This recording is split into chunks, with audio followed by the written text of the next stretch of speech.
Bad state of affairs where we are. We owe everybody money. And you say, well, I went to college. They told me to go to college. I would get a good job if I went to college. Well, you wind up with a lot of loans, and there may not be the job there. It's virtually inconceivable where we are. Borrowing money at over $1 million a minute. There are ramifications to this.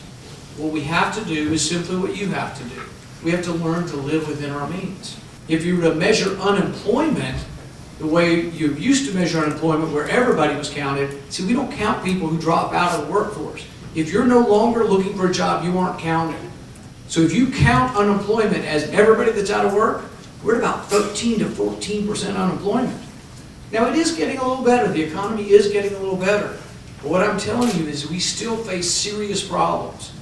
We get better by growing the pie, by everybody getting better, and by figuring out economic policies that will make us all thrive. That's what I'm trying to find. It does include working together. It does include working with the other side. I've met with the president on this. I've met with Eric Holder recently on things. I will work with the other side, but it does mean that we have to have a conversation, and there are differences of opinions which way we go.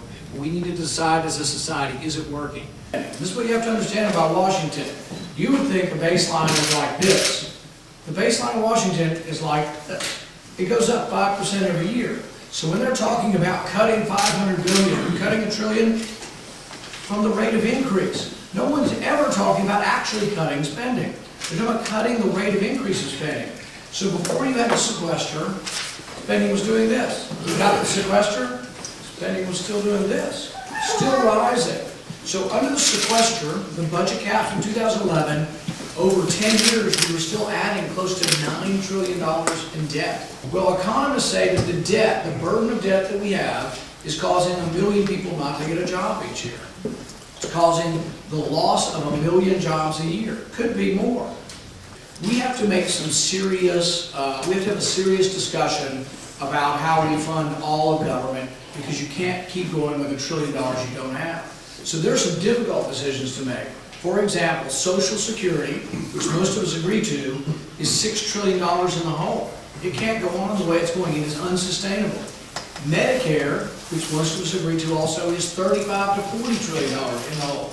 Can't go on as is. I proposed one piece of legislation that would give bonuses to federal employees based on finding savings. I think it's very reasonable. I can't get it through or get anybody to let me vote on it. But if you worked for the Department of Agriculture and you had a $12 million budget, and you were the person who was in charge of that $12 million, and you found a way to, I don't know, use less paper in the office, use less electricity, turn the lights out, maybe turn the thermostat up. If you had an incentive to do that, and you save money, give those people a bonus.